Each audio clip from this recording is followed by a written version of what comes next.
Hey, it's November 10th, 2016. You know what that means? That's right. It's the 14th anniversary of Resident Evil 0 on the GameCube. Resident Evil 0. Ha! Of course, it's also the release of the PlayStation 4 Pro. This is a mid-cycle refresh of the original PS4 hardware that I unboxed 3 years ago. Now, the PS4 Pro plays all existing PS4 games, but the PS4 plays all the PS4 Pro games. But if you play the right games on the PS4 Pro, you'll experience them in 4 times the resolution. Assuming, of course, you have a very expensive 4K TV. Now, whether or not you have such a TV, you may still want to get the PS4 Pro. I'll break down those purchasing decisions in another video. But in the meantime, I'm going to unbox the PS4 Pro. So stay tuned to find out what's inside the box. So here it is, the PlayStation 4 Pro Jet Black. Just picked up this morning for $400 United States dollars. The box does not feature the carrying handle that the original PS4 box had. And on the back, we see such 4K games being advertised as Call of Duty Infinite Warfare, Watch Dogs 2, Horizon Zero Dawn, and Mass Effect Andromeda. These 2 games are coming in 2017. The other 2, I believe, are being patched to support PS4K, or whatever you want to call it. Alright, let's open this up. And we shall do that here at the top. It's a very good place to start. Zip. And let's see. Here we go. Nice white box with black text, PS4 Pro. Originally called the PS4 Neo, that was the code name. Oh, I just ripped the box. Always do that, I always rip the box. Here we go. Now it's a nice white case, which kind of reminds me of Destiny. That came in a white box, I believe. And now we open it at the top here. Pull that down.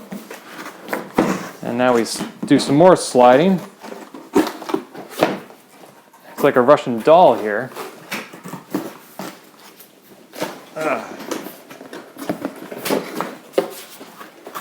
Okay, so far we have the instruction manual, which is very exciting. I'll read that to you later in as dramatic a voice as possible. There's everything. Yeah. All right. Let's start with the boring stuff. Save the best for last. So here we have a power cable, I believe. Yeah, that is different from the original PS4 power cable. I'll show you that in a second. Here we have a USB cable. I'll show you why in a moment that's in there, other than the obvious reasons. And then we also have more cables. Let's see, here we have a Dualshock 4 controller. Not much different from existing PS4 controllers, so nothing really new added there. In fact, will it turn on if I push the button? Hey, it's already powered. I can start playing immediately, but I should probably charge it anyway. Here is the HDMI cable. It's standard on both ends, although I don't know if you need a special kind of HDMI cable for 4K, so you might have to use the one that came with the system or buy your own. And there's the USB cable. All right, and that just leaves the system. So let's get to that. Yink. And yink. All right, let's find out what it looks like. It's not the PS4 Slim that came out a few months ago. Ooh. It is the PS4 Pro. It is shiny. In fact, you can even see my reflection in the PS4 logo. Similarly, on the bottom, there's a logo with buttons representing the PS4 controller. You have 2 squares, 2 triangles, 2 X's, and 2 circles. Very good.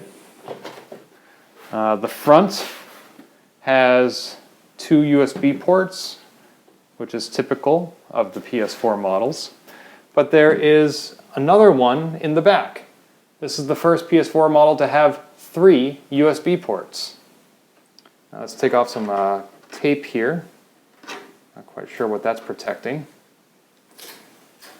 There we go.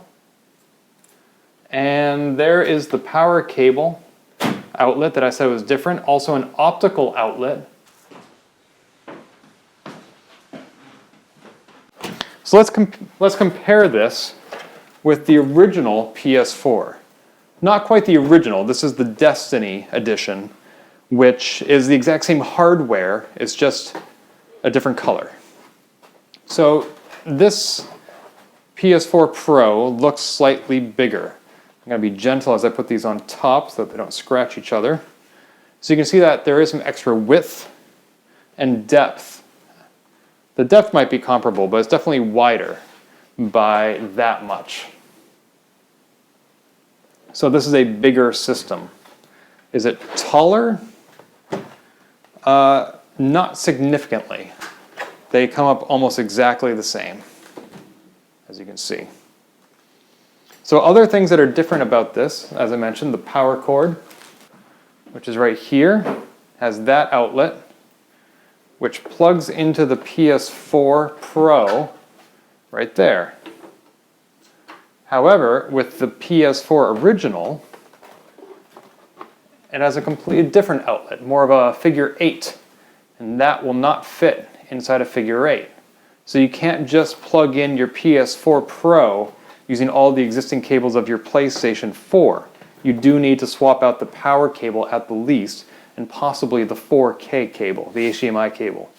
Other things that are different besides the additional USB port and the power cable, this PS4 Pro supports 802.11 AC Wi-Fi, which is a faster standard than the original PS4 had.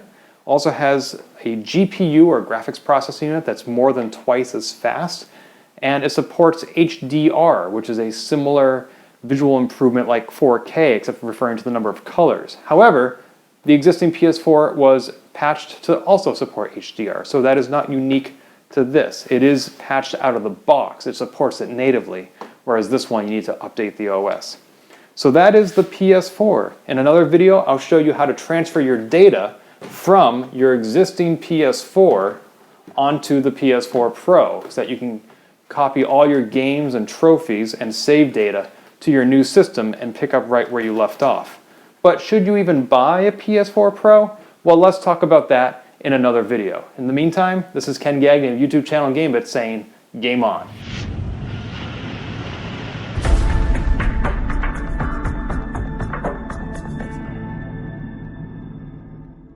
Hey, it's Ken Gagnon with YouTube channel Gamebits. Damn. Hey, it's November 14th. Hey, it's November 10th, 2016. You know what that means? That's right. It's the 14th anniversary of something. Hey, it's November 10th, 2016. You know what that means? That's right. It's the 16th, 14th, 12th, 11th. Hey, it's November 10th, 2016. You know what that means? That's right. It's the second day of the apocalypse. Ha! Ha! Ha! Ha! Ha! Ha! Ha! Ha! Ha! Ha!